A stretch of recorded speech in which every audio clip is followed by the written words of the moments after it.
Are you confused and overwhelmed about your role in all the craziness that is being a dad? Are you struggling to create the life you hope for? Are you looking for other dads to share your struggles and your triumphs? Or do you just need help waking up in the morning? This is the Wake Up Dad Show. Hey Dad, this is Dr. Scott. And this is Dr. Evan. We're your co-hosts for the Wake Up Dad Show. In this show, we explore what we call the 5 P's of dadhood. That's purpose, power, parenting, providing, and passion. And in today's show, we're going to talk about something that's very boring. Boredom. Boring.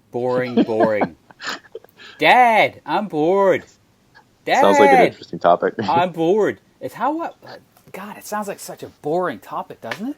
Being bored? So, did you pick this topic?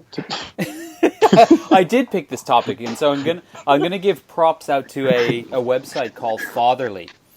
So dads, check it out. I don't know if the website right off the top of my head. I'd say it's probably fatherly.com. And I get an email from them periodically, and this was an article written, and it was about the surprising benefits of letting your kids be bored. And, it struck me because, God, it drives me nuts. They just keep saying, Dad, I'm bored. What can I do? What can I do? My little one comes into my room, no doubt about it. It's like 6 o'clock in the morning, if not earlier, because we've taught her to look. We put a digital clock in her room, and we taught her to go, okay, you cannot leave your room until this clock hits, and then we pick a number, depending on the day, if it's a school day or a weekend or whatever, 6:00 or 6:30. You're not allowed to leave the room before that time. And inevitably, she comes in the room 10 minutes earlier than that time, and the first words out of her mouth are not, "Good morning, Dad," or "Hey, Dad," it's, "I'm bored, what can I do?" That's seriously the first words out of her face. So when this article came up, it really struck me. So we're going to talk about, some actual benefits of being bored. How about your kids, Ev? There's only one out of the 3 that says that he's bored. So that's the son. And that usually means that he wants to do something on the computer. So, whenever I hear Felix say, "I'm bored," that means that he's lining me up for getting some sort of involvement on the computer, which I have no interest in him jumping on the computer. So I just tell him that's good. So it's good you're bored. Just sit with that. I say, that's good you're bored. Just sit with it for a little while and see what happens. And what happens? So does he come back 2 or 3 minutes later saying, "Okay, I'm bored. Still bored"? Well, kind of like the article says, it's, it says that the kids will be annoyed for a short time, and they might even complain and stomp around a little bit. But then shortly after that, you'll find them doing something usually creative. They'll have thought of something, or they'll start playing with their siblings, something along those lines. So, it's that's when it ends up happening. But just a little side story. So he'll often say, "Dad, it's boring at home," and so like my wife, she's a lot of fun with the kids. So like whenever the kids are home, she's like always engaging with them and doing stuff with them, whereas I'm a little bit more hands off. So I will spend some time with them, but it'll be like short spurts, and then I leave them to their own devices. And so I think that kind of gives them the experience that Dad's around, things are a little bit more boring. And when I tell them, that's by design, guys, because that way school is going to be really exciting for you, and you're going to really like going there because there's lots of stimulus and different things to do.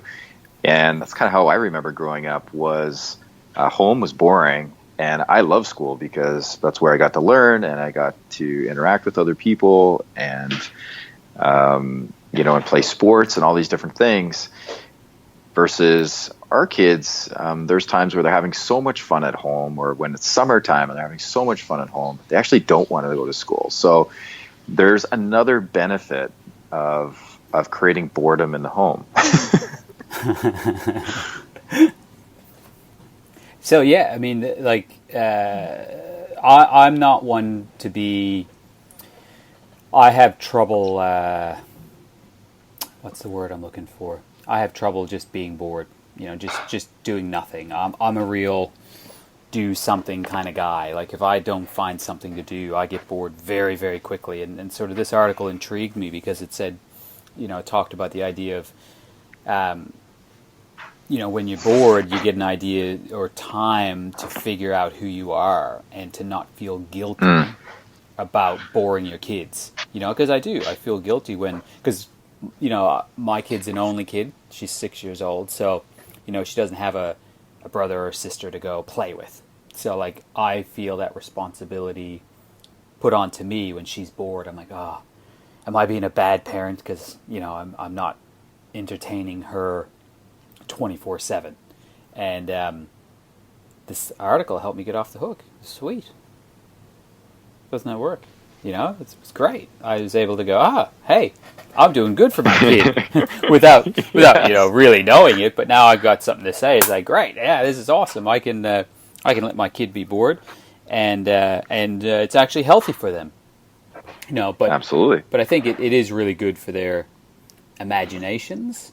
Especially in today's world of every micro millisecond is taken up with something, whether it be music or TV or gaming or iPad or homework or school or sport or every single second is taken up. So it's really becoming a real problem in today's world. Kids, the whole ADHD and ADD thing going through the roof with these kids. I think, part of it could be back to this is, like the constant stimulation. I'll qualify that by saying I am absolutely no expert in ADD or ADHD to know exactly what's going on, but there's obviously something happening that's different than it was when we were kids. Because, the kids, when we were growing up, had much greater attention spans and just seemed to do better than kids in today's world, generally speaking. And I'm sure we'll talk about that in numerous episodes as we go on about all the different types of stresses that kids have to handle in today's world, whether it be physical, chemical, emotional, social, spiritual stresses over a period of time and their detrimental effects in the whole world. But that can make a dramatic difference to these kids, and just letting them be bored and come up with ideas on their own, I think is just an absolutely awesome idea. And I think I need to do it more for myself as well. Absolutely. I find that when I go on long trips, so if there's ever a time where I'm driving and there's, prolonged silence, my brain goes through this process of like processing, and there's like, it's kind of like, scrambled radio, like just lots of different things going through my head. And then as time goes on, all of a sudden things switch over from more of a processing mode to, just like ideas coming to me. And it's almost like and it talks about this in the article, is how the brain, when you give it a break, it will do work on its own, and it'll problem solve. It'll connect the dots for you. Answers will just come to you. And, I find that it's just a great reminder that, when we experience this actually when we learn too. So back in school, Scott, we would, study our brains out with, getting ready for exam. And, and it was, it was actually, I found that the more times that I reviewed the content and was able to sleep on it, the better I was with the content, because my brain was working on it all night. And then I would just check in and see, oh, my brain didn't quite process this, and so on. So that the point is that our brain does work when we give it a break, and it allows us to get smarter, because it does these simulations. So for kids, it's it's important to give them that break, so it lets their brain catch up from all the stimulus they've had at school or whatever. And so at home, I intentionally, I give them breaks, and I don't plan anything, and I just keep the house nice and as quiet as I can. And if they want to go to their rooms and just chill and rest and all that, it's all good. That's great. And I find that they're a lot happier when they have that time versus when they're going from program to program where things are really tightly booked. I find that that's when they're fatigued, and they're more emotional, and they're harder to handle, really.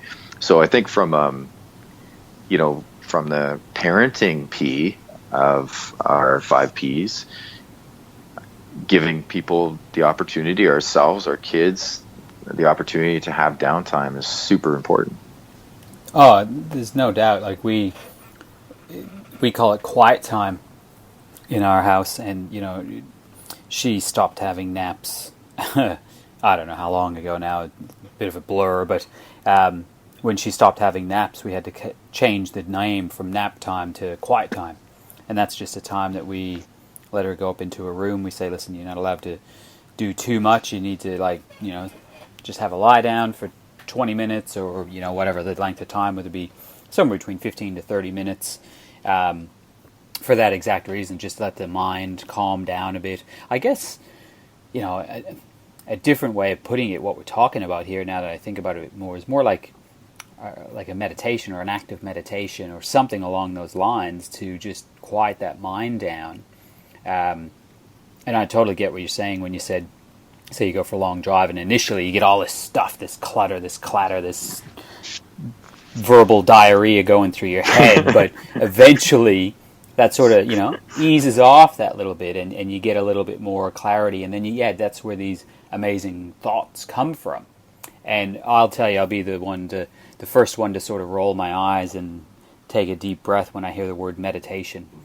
Because I'll tell you, every single time I've tried to meditate, literally every single time, I can't do it anymore when lying down. I just can't do it, because if I do, I fall asleep. Like, give me 5 minutes, I'm asleep.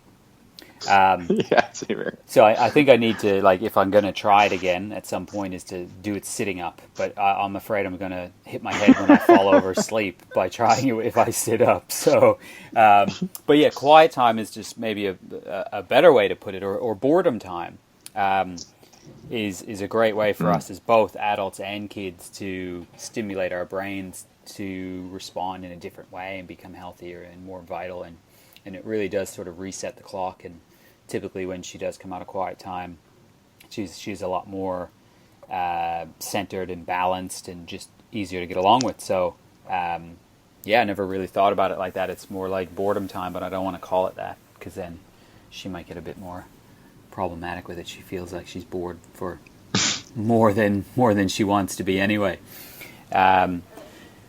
So how do you handle that, Ev, with numerous kids? Do you have other specific times that they go off by themselves, or is it more just haphazard because there's more kids around?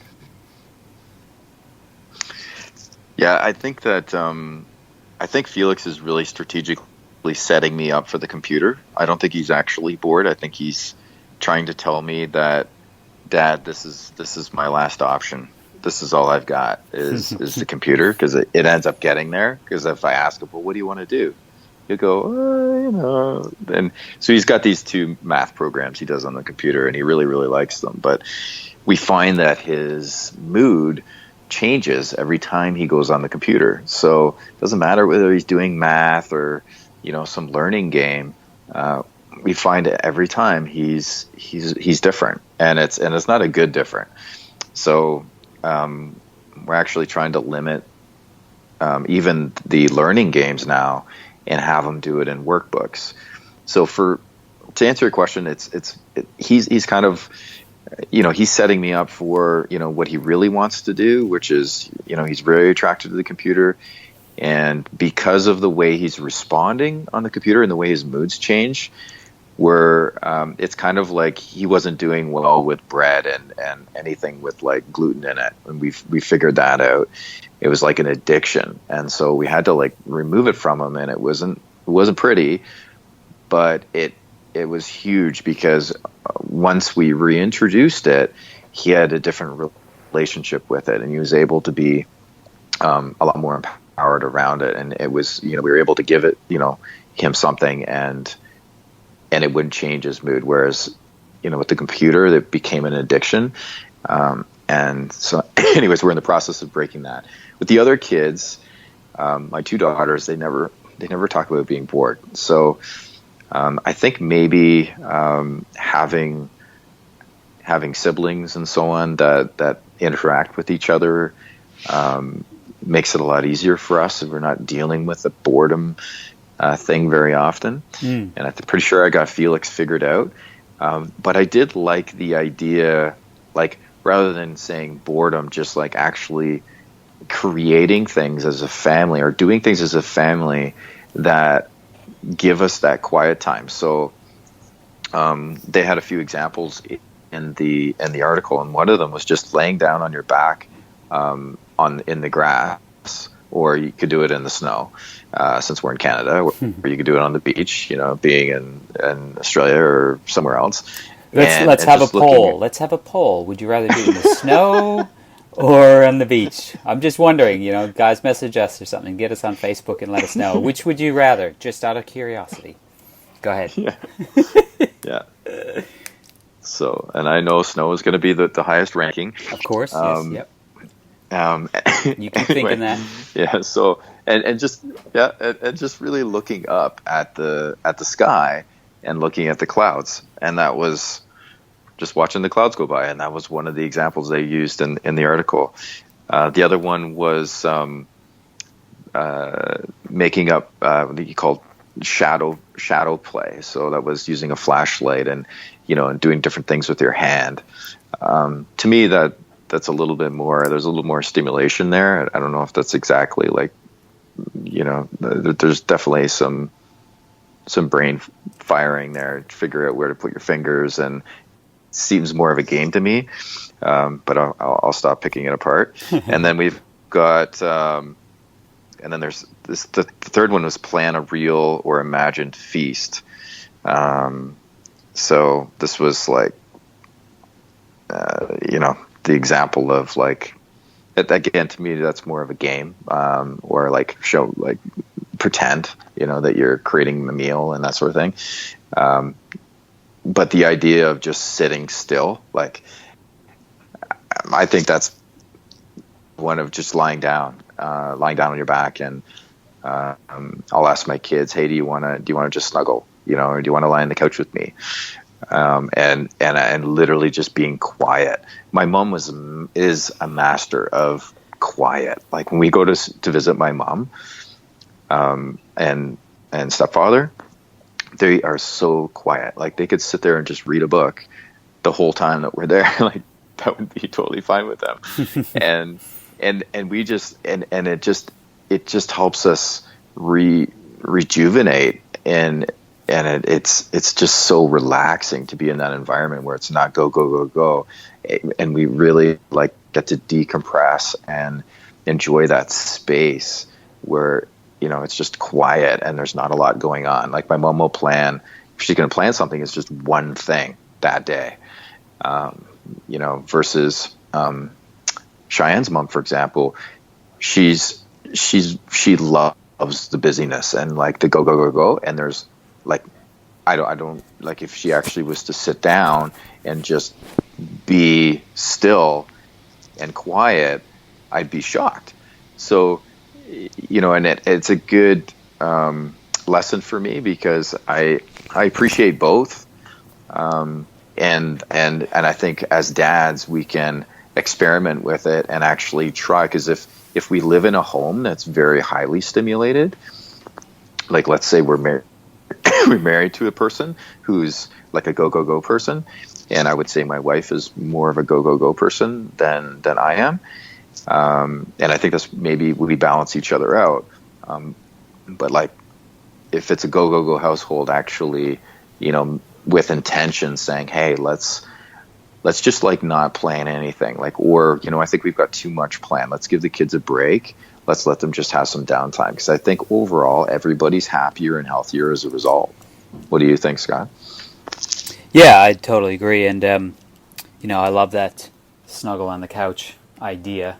I'll usually get a good 12 to 15 seconds of cuddling before there's squiggles and an elbow in the guts or a finger in the eye or something. But that 15 seconds, I tell you, that makes all. I couldn't even imagine if I got a whole minute or 3. That would be like that. That would be absolutely awesome. But yeah, I totally agree. I'm the half in the family, in the adult part of the family that's the go person. Like I said, I sort of struggle with not doing anything. So I think I could take a bit of a lesson from this article myself and try and teach my kid try and teach my kid a little bit of that at the same time, because I think it is important in today's world of absolute ridiculousness as far as crazy concern is, when it comes to just every single millisecond being filled by something, like listening to crazy podcasts about dadhood, that kind of craziness that people do. It's just, it's constant. So if you're doing that every other podcast except for this one, you should turn off right now and be bored for a few minutes. But we'll probably finish up the podcast in about 5 minutes. So, just give it 5 minutes and then give yourself some boredom time. So what do you think could be some cool little strategies that we can give for dads, both as the potential go dad or the dad in the go household? The Go-Go's. I like that. Go-Go's. Isn't that a band? The Go-Go's? Was that a band? Probably. If we Googled it, I'm sure there is a band called Go. Yeah. Or was that a movement or a dance? Anyways, I can't remember. Sidebar. But yeah, whether it be a go dad or go household or go kid, what do you think we can throw out there for a few strategies for dads out there to help them out in these different situations? I would say first thing is to limit the amount of after school programs. So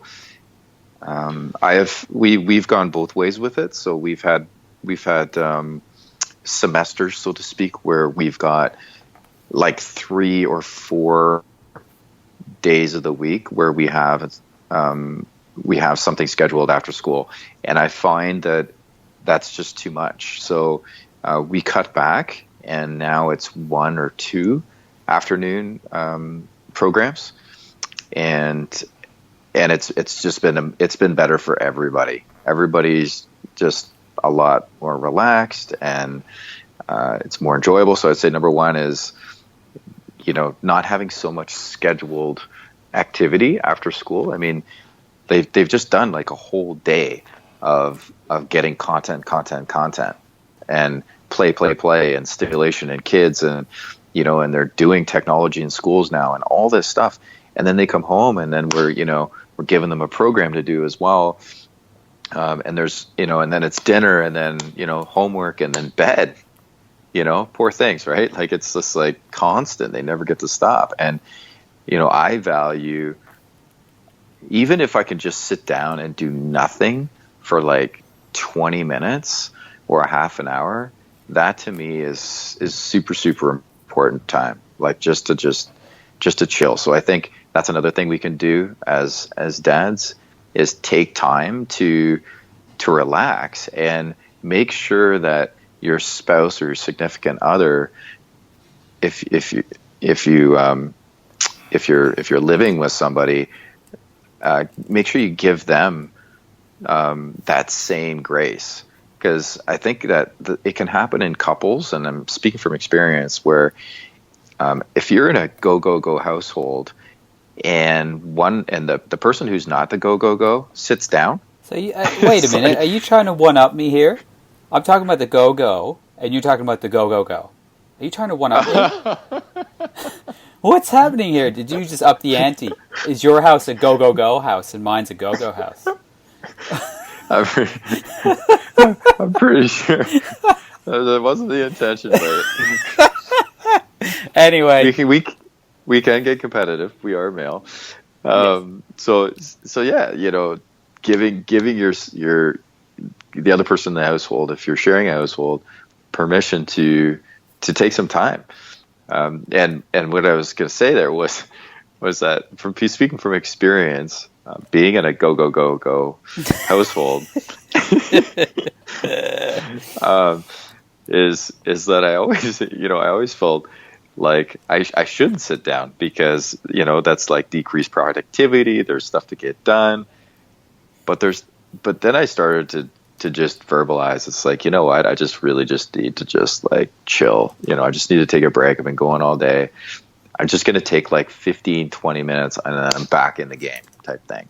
And so I started doing that, and I noticed that my wife started to take time where she would sit down and actually take a break. And that would, after I got off the floor, after I had fallen over from shock, I was like, I'd come over to her and I was like literally giving her positive feedback, because that, I think that's important for her as well. And so I think it's good for the kids to see that, I'm just constantly going on all the time. And, just being I don't know what it's like in Australia, because it's like really far away. And I don't know if you guys are, at all like we are here in Toronto, but it is just like full on. You wake up in the morning and you're going full on. Like, if you were to just like pull all the people, in our neighborhood anyways, and just say, like, is there any time where you just like, do you find that you relax a lot, and just like the people like laugh at you? Because no, they don't. Like, people just don't do a lot of relaxation here. It's just like bang, bang, bang, productivity, learn this, do this, like schedule, like they don't take time. And so, yeah, I think we really have to be intentional about it. So I would say, just to recap, don't schedule so many things every night after school for the kids. So that way, they could just come home and you just let them be, or let the single child be. And then the other one is to give yourself breaks as well. Give yourself that grace, and allow your spouse or significant other to do that if you're sharing a household. So those are my ideas. What do you think, Scott?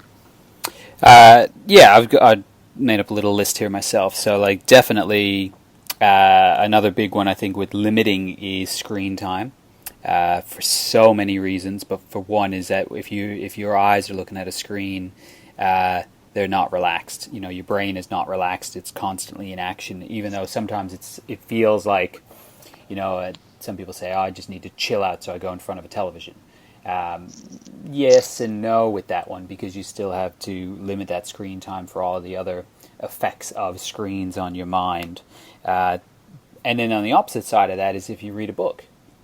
I think reading has gone so far down. Like, the most people ever read now is like somebody's little blurb on Facebook, but if you've got to click continue reading on the Facebook blurb that's more than 6 lines long, you don't even bother with that. You know what I mean? So it's I think increasing reading, like of something that you fully enjoy. Like I'll tell you, I'm one of the big fans of reading non-fiction books and self-help development, all kinds of books like that. But in the last number of years, I've switched gears a little bit, and I read some books that are just pure enjoyment. And I'll tell you, man, it is awesome. And we read every single night with my kid, right? Like every single night, we're reading 1 or 2 or 3 of her books, or she's just started to get into chapter books, so we'll read 1 or 2 or 3 chapters.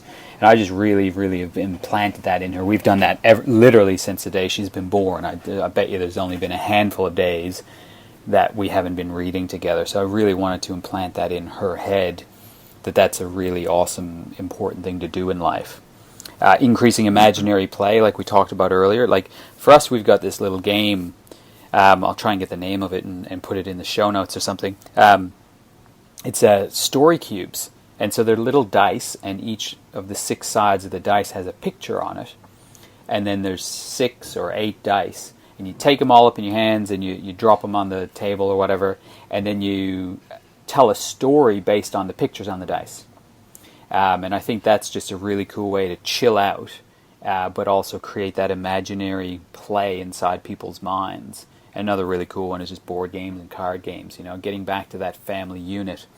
And another one that sort of goes contradictory, I think, in today's world is to increase physical activity.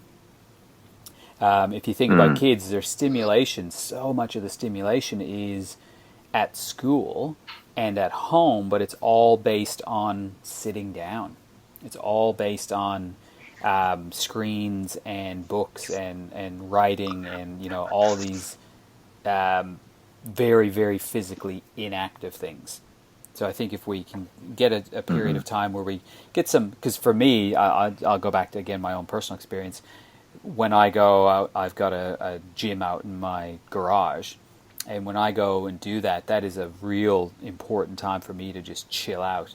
I don't know if I'd call it boredom, being on that sort of topic that we're talking about with boredom, but just something that quiets the mind. And that's my meditation. That really, really helps me. I wish I had a way to measure that directly to understand, the positive mental effects that it has on me. But increasing that physical activity, I think, is another good way to do it. I think sometimes we need to slow down to speed up. Absolutely. Love it. Cool. All right, Great guys. tips. Yeah. So I think we'll sign off for another episode this week. Any closing remarks, Ev? No, just remember, if you live in a go-go household, to slow down. Yep. And enjoy some boredom. Perfect. All right, guys. Signing off. Boredom. Hashtag boredom. Let's see what comes up. All right, guys. See you next time. Dr. Scott signing off. Dr. Ev signing off. Have a great week, everybody. Do you want to know more about the Wake Up Dad movement? Go to www.thewakeupdadshow.com to download any and all past issues of the show. Claim your free gift. Continue the conversation on the Facebook group Wake Up Dad. Share this podcast with other dads on iTunes or Google Play. Make sure to subscribe to the show and give us a rating so we can reach more dads. And dads, one last thing.